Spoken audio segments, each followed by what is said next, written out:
우리 진화 변이에서 이제 거기 우리 책에 보면 환경에 의한 변이가 나오죠. 자연 선택의 사례 이렇게 나오지. 진화론에서 환경 적응에 의한 진화, 거기 보면 예시가 뭐가 나와 있냐면 낙타 나와 있네. 낙타가 어때요? 낙타 니네 눈썹 본 적 있어? 눈썹 이렇게 길어. 그래갖고 모래바람 같은 데가 이제 모래가 눈에 안 들어오게 하고. 낙타 코 봤니? 낙타 코? 코가 그래서 코 덮개가 있어.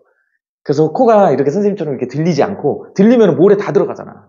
그러니까 이제 코 덮개가 있어갖고 걔는 막 숨 쉬는 거 코 덮개가 막 덜렁덜렁거려요. 막 이러면. 낙타가 사막 환경에서 굉장히 건조한 환경에서 살아남기 편하게 그렇게 되어 있다.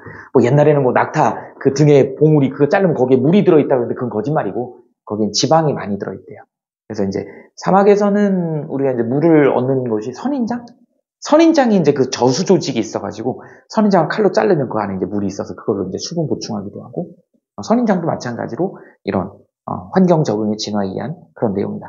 그 다음에 이제 남극에 사는 펭귄이 굉장히 또 북극 여우 이런 애들이 굉장히 지방층이 두껍죠. 그러다 보니까 걔네가 추운 곳에서 살기 좋게끔 털로 다 덥수룩하게. 우리 펭귄이 다리가 되게 짧다 그러잖아요. 근데 황제 펭귄 다리 이렇게 걷어보면 다리 되게 길다. 실제로 이렇게 털이 이렇게 휩싸여서 그런 거지, 다리 이렇게 올리면 무슨 스타킹 신은 것처럼 다리가 꽤 길어. 펭귄 다리 짧지 않아요. 굉장히 깁니다. 펭귄은 두꺼운 지방층을 갖고 있다. 그 다음에 이제 거기 시험 문제 아주 잘 나오는 것 중에 이제 하나가 뭐냐면 갈라파고스.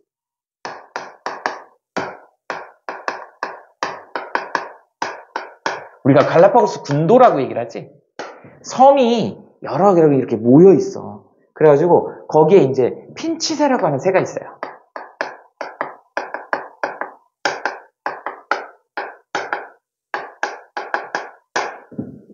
이 핀치새 부리 모양이 제각각 다르더라는 거야. 이것도 자연 선택의 일종이다. 얘네들이 이제 뭘로 설명했냐면 그전에는 이걸 격리설로 설명을 했었어. 그러니까 떨어져 있다 보니까 얘네들이 이제 물이 떨어져 있고 섬끼리 있으니까 얘는 이제 생식적 격리나 지리적 격리 이런 표현을 쓰거든요. 그러니까 그 섬에서만 짝짓기가 일어나기 때문에 그 섬에 있는 애들만 독특한 애만 살아남는다 이렇게 얘기를 했다고요. 근데 그리고 이동을 못하니까. 근데 새들은 이동할 수 있잖아. 이게 조금 설명이 애매한 거야. 사실은 육상동물도 이동을 합니다. 이동을 해요. 그건 옛날에 우리나라 그 6시 내 고향에서도 한번 나온 적이 있었어.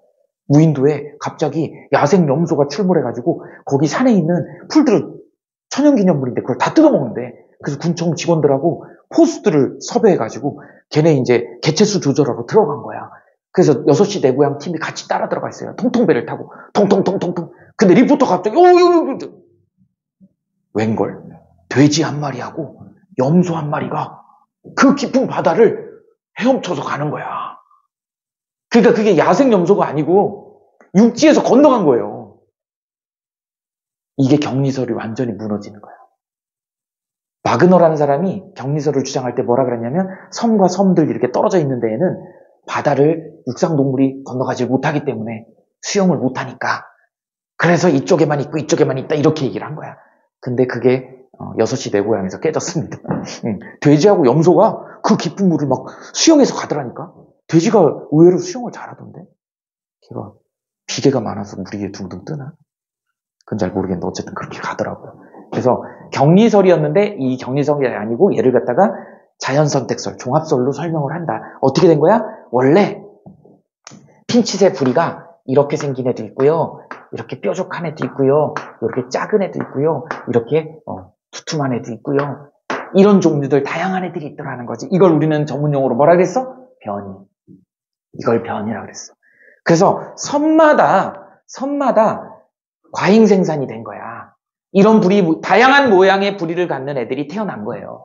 그런데 문제는 뭐냐면 그 섬의 식생이라고 하는 건 그 섬에 자라는 식물이나 이제 동물 같은 경우도 이제 있죠. 걔네들이 이제 특정한 애들만 있는 거야.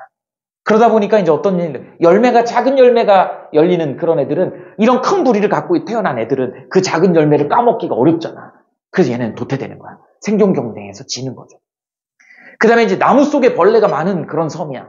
그러면 이제 뭐야? 이게 딱따구리처럼 나무를 뚫어가지고 거기서 이렇게 집어넣어갖고 끄집어내서 먹어야 될 거 아니야. 그럼 이렇게 짧은 애들은, 이런 애들은 나무를 팔 수가 없잖아. 그러니까 또 도태되는 거야. 그러다 보니까 또 큰 열매, 딱딱한 열매를 갖고 있는 그런 애들이 주로 분포하는 그런 섬에서는 얘네들은 불이 다 깨져버려. 얘만 살아남은 거야. 이해되지 무슨 말인지? 그래서 얘를 갖다가 우리가 자연 선택으로 설명을 한다. 그리고 먹이에 따라서 부리의 모양. 얘 핀치새는 한 가지 종이었어 원래. 그런데 어떻게 돼요? 아까 얘기했던 과잉 생산을 통해서 섬마다 과잉 생산을 통해서 다양한 변이가 생겼었는데 자연 선택에 의해서 생존 경쟁에 의해 가지고 적자 생존에 의해서 그 섬의 독특한 부리를 갖는 애들만 살아남더라. 설명 가능하죠? 이렇게 하는 게 핀치새 갈라파고스 온도의 핀치새 부리 모양의 다양성입니다. 설명할 수 있겠지? 자, 그 다음에 두 번째 나오는 게 뭐냐면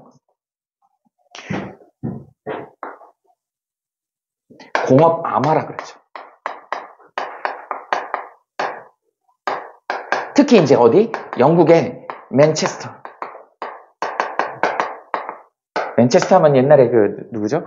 우리나라 박지성 선수가 그죠? 거기 축구팀 거기가 맨체스터잖아요. 그 맨체스터가 영국에 있는 도시인데 여기가 산업혁명으로 되게 유명했던. 여러분들 산업혁명 하면 18세기에 산업혁명의 모체가 됐던 애가 누구죠? 증기기관이야.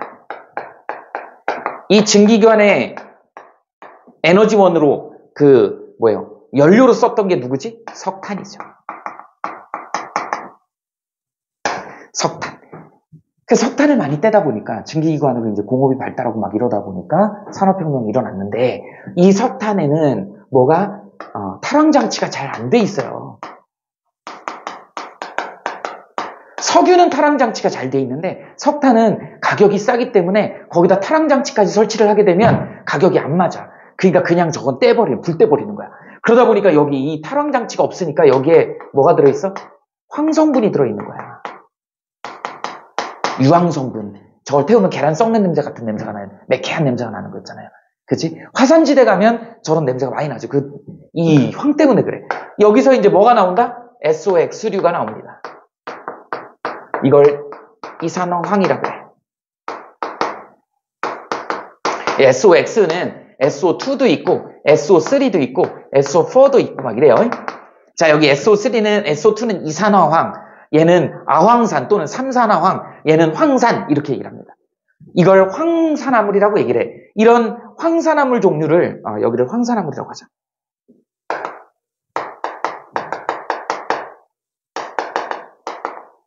참고로 알아둡시다. 여기를 우리 이산화황이라 그래. 이산화황, 그 다음에 아황산,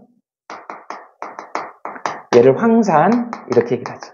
그런데 대기 중에 이런 애들이 있으면 얘가 이제 뭐를 문제를 일으키냐면 지유류를 없앱니다. 지유류를 없앱니다. 이거 이끼류예요, 이끼류. 지유류. 한자는 잘 못 쓰는데 한자가 이렇게 되죠. 이렇게 지의. 땅이 옷을 입었다 이런 뜻이야. 그래서 이끼가 덮을 때 우리는 땅이 옷 입는 것처럼 그렇게 보이잖아요. 지유류. 우리 지유류를 뭐라 그러냐면 이게 대기 오염의 지표식물이야.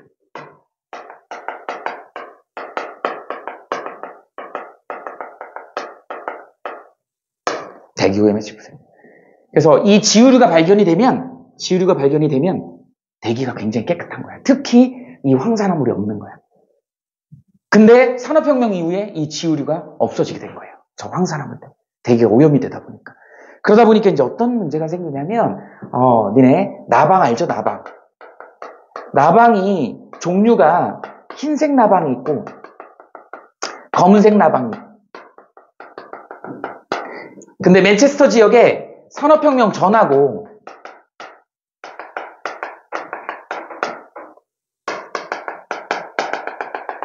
산업혁명 이후 후하고를 비교해 보니까 어떤 문제가 생기냐면 산업혁명 후에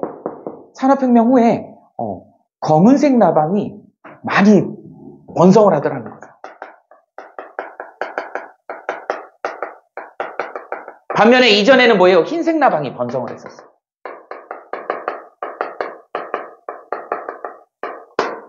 그래서 공업이 발달함으로 인해 가지고 나비의 색깔이 깜깜해지더라.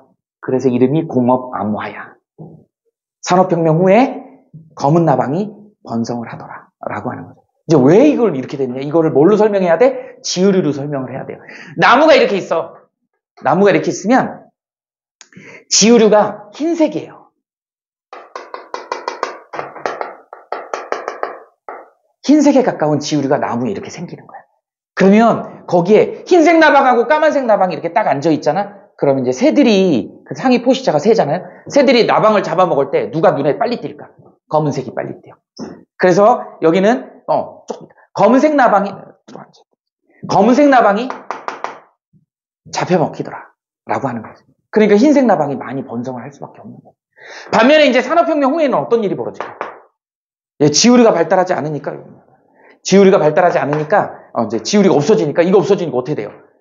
오히려 흰색 나방이 눈에 더 잘 띄는 거예요.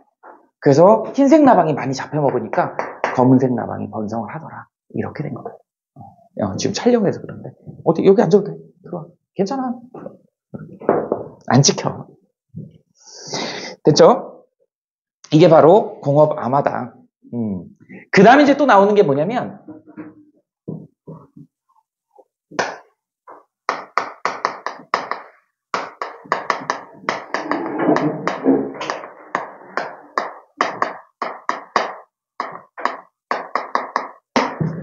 남모양 적혈구 균열증이라는 게 있어요. 이제 아프리카 중부에 산악지대가 있었어. 우리 고산지대에는요, 고산족이라 그러지, 고산족이 사는데 일반인들하고 좀 틀립니다. 고산족들은 헤모글로빈 수치가 굉장히 높아가지고요. 우리 일반인들이 고산, 산 높은 데에 올라가게 되면 한 2000m, 3000m 정도 올라가게 되면 고산병에 걸려. 얼굴이 그냥 하얗게 돼가지고, 뭐 죽으려 그래. 너네 뭐 영화 히말라야 뭐 이런 거에 보면 나오잖아요. 근데 고산족들은 날아다녀. 높은 산에서도. 이유가 뭐냐면 헤모글로빈 수치가 높아가지고 그 산소가 희박한 데서도 산소를 많이 빨아들일 수 있는 능력이 있는 거야. 그래서 일반적으로 높은 산에 살고 있는 그런 민족들은 굉장히 그쪽에서 활발하게 산소 호흡을 하면서 살더라는 거야. 그런데 아프리카 중부에 있는 사람들이 얼굴이 허여멀건하고 다 빈혈 환자들이 있는 거야. 도대체 얘네들이 왜 여기 이렇게 살지? 라고 생각을 한 거죠. 그래서 이제 이 유전학자들이 역학조사를 해본 거야. 그랬더니 얘네들이 전부 다 적혈구가, 정상 적혈구가 이렇게 오동통하게 예쁘게 생겼다 그러면 얘네들은 전부 다 난모양 적혈구.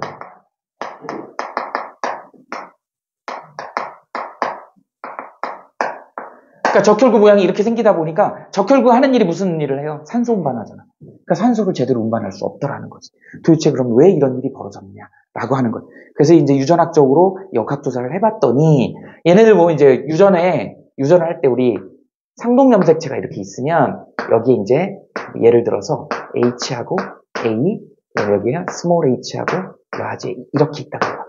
여기서 이 H는 헤모글로빈을 만드는 그런 유전자야. 이렇게 이해하시면 됩니다. 그리고 이제 이 H가 정상적인, 라지 H가 우성이죠? 정상적인 거고 얘는 남모양인 거지. 그런데 한 염색체 안에 이 적혈구를 만드는 유전자하고 뭐가 같이 들어있냐면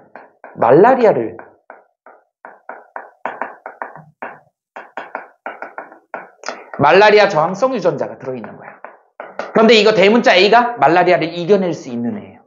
소문자 A는 열성이기 때문에 말라리아를 이겨낼 수 없는 거야. 이렇게. 나중에 이런 걸 우리는 이제 상반연관이다 뭐 이렇게 얘기를 하는데 대문자하고 소문자 이렇게 연결이 돼 있죠? 이런 걸 연관이라고 하거든? 니네는 안 배워. 그냥 알아만 두세요. 상반연관이 되어 있다 이렇게 얘기해요. 두 개가 붙어 다닌다 이런 뜻이죠. 그러다 보니까 이런 애들이 발견이 되더라는 거죠. 유전자에서. 그러다 보니까 이제 어떤 일이 벌어져? 아프리카 중부, 특히 아프리카 이 지역에 말라리아 모기가 창궐한 거야. 말라리아 병원층을 모기가 갖고 있거든. 그래서 모기 그 침으로 뚫고 들어오는 거예요. 그래서 말라리아에 걸리면 이제 죽는 거지. 그러니까 말라리아에 걸려서 이겨낼 수 있는 게 라지 A야. 스몰 A는 말라리아 걸리면 죽습니다. 이건 저항성이 있기 때문에 살아남는 거야. 그런데 말라리아 걸려가지고 살아남은 애는 뭐를 갖고 있어? 남모양을 갖고 있어. 그러다 보니까 살아남은 사람들이 전부 다 유전으로 전부 다 태어나면 다 남모양을 갖고 태어나니까 다 빈혈인 거예요. 근데 원래 그 동네에 살던 사람들이니까 못 내려오니까 이제 거기 그냥 계속 사는 거지. 그 고산지대에서 특히 그 지역에 이렇게 남부양적혈구 빈혈증 환자들이 많이 분포했더라라고 하는 게 말라리아하고 연관성이 있더라라고 하는 겁니다. 이게 이제 이것도 환경이지. 말라리아 모기가 많이 창궐하는 그런 데 살았던 애들이 이런 일이 벌어지더라는 거예요. 니네 전 시간에 배웠던 유전 정보의 흐름에서 이거 나와요. 그래서 이제 뭐냐면 원래는 T가 있어야 되는데 이 티민이죠. 티민이 뭘로? 아데닌으로 바뀌어버리는 거야. 그래서 염기 하나가 문제가 생겨가지고 이게 아마 이게 이렇게 되면 정상적인 거는 여기에 CTT예요. CTT가 얘가 뭘로 돼 있냐면 CAT. 그런데 CTT가 DNA 안에 들어있으면 이거 mRNA는 뭘로 돼야 돼? 뭐예요? G? 뭐니? AA죠? 그 다음에 여기 mRNA 뭐야? G, U, 뭐야? A죠? 그래서 얘가 지정하는 거, 얘가 지정하는 아미노산이 얘가 글루탐산인가 그럴까요? 글루탐산이고 참고로만 알아두세요. 얘는 말린이야. 그런데 이 아미노산의 구조 때문에 얘가 구조가 좀 꺾인 구조야. 그러다 보니까 얘네들이 모여있으면 이런 남 모양이 만들어지는 거예요. 이게 이제 아미노산들이 쌓여가지고 이제 뭐를 만들어. 그죠? 헤모글로빈을 만들기 때문에. 그래서 이 남모양 적혈구는 이렇게 만들어지고 글루타산은 정상적인 모양을 만들더라. 참고로 알아두세요. 그래서 유전자의 염기가 하나 바뀌어가지고 아미노산 하나가 다른 걸로 지정이 되는 거야. 그래서 구조적인 모양이 달라져서 남모양 적혈구 빈혈증이 생기더라라고 하는 게 환경에 의한 변이가 된다. 이렇게 해가지고 자연 선택에 의해서 이런 애들이 생기더라라고 하는 거죠. 요 정도가 시험 문제 잘 나오는 그런 내용이다. 그 다음에 이제 하나 더 하면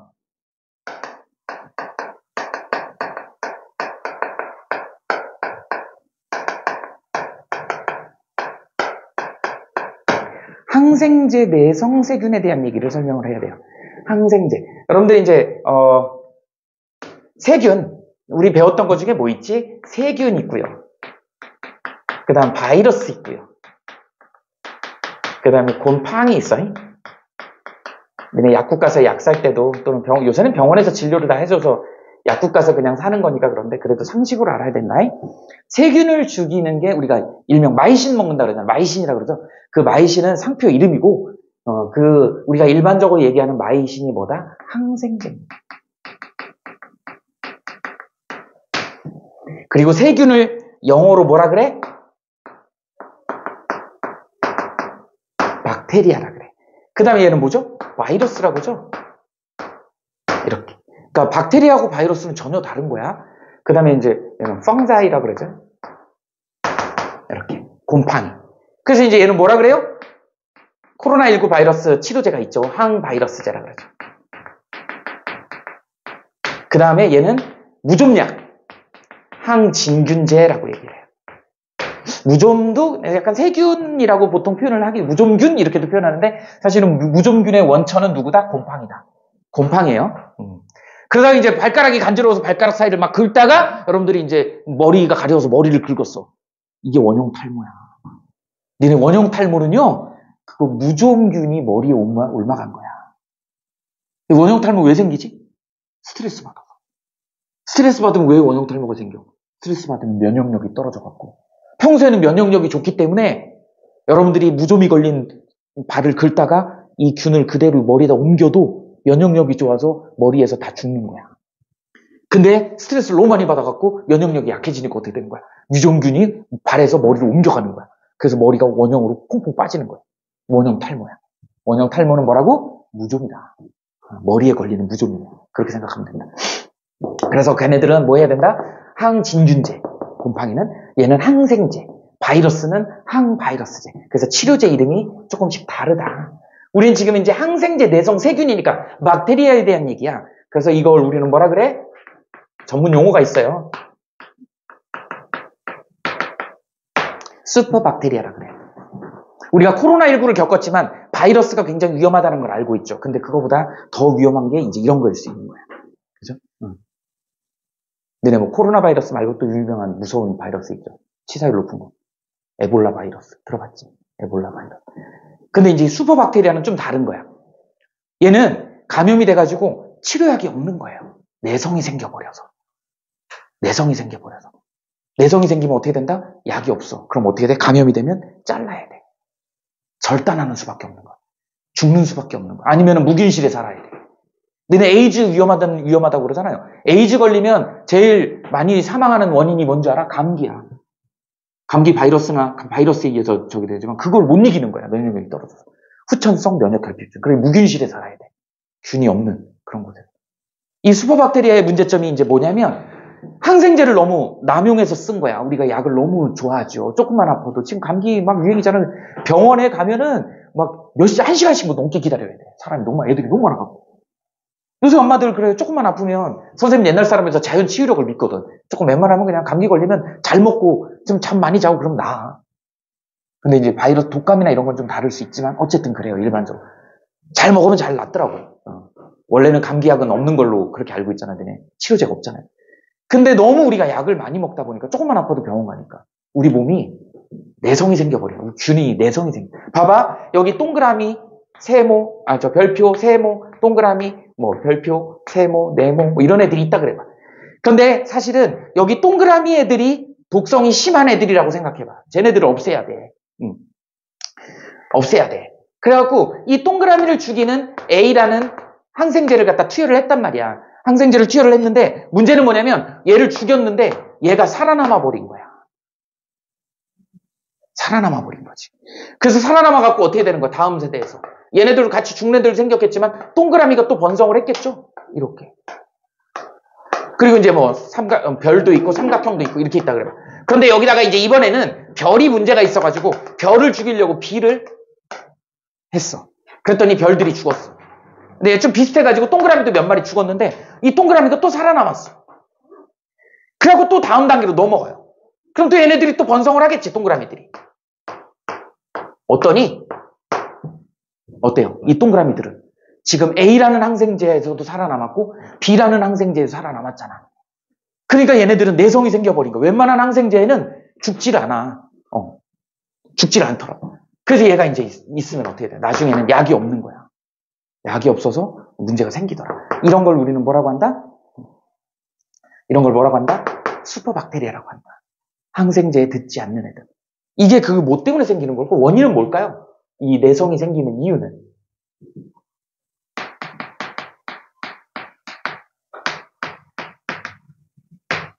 약물 남용하고 오용을 막아야 된다. 약물 남용, 오용 뭐예요? 남용 뭐지? 우리 학생들 가끔 머리 아프고 두통이 심하면 또 한 달에 한 번씩 아픈 그 배가 아프거나 그러면 진통제를 먹잖아. 그 진통제 먹는데 좀 안 들어. 그럼 2알 먹고 3알 먹죠.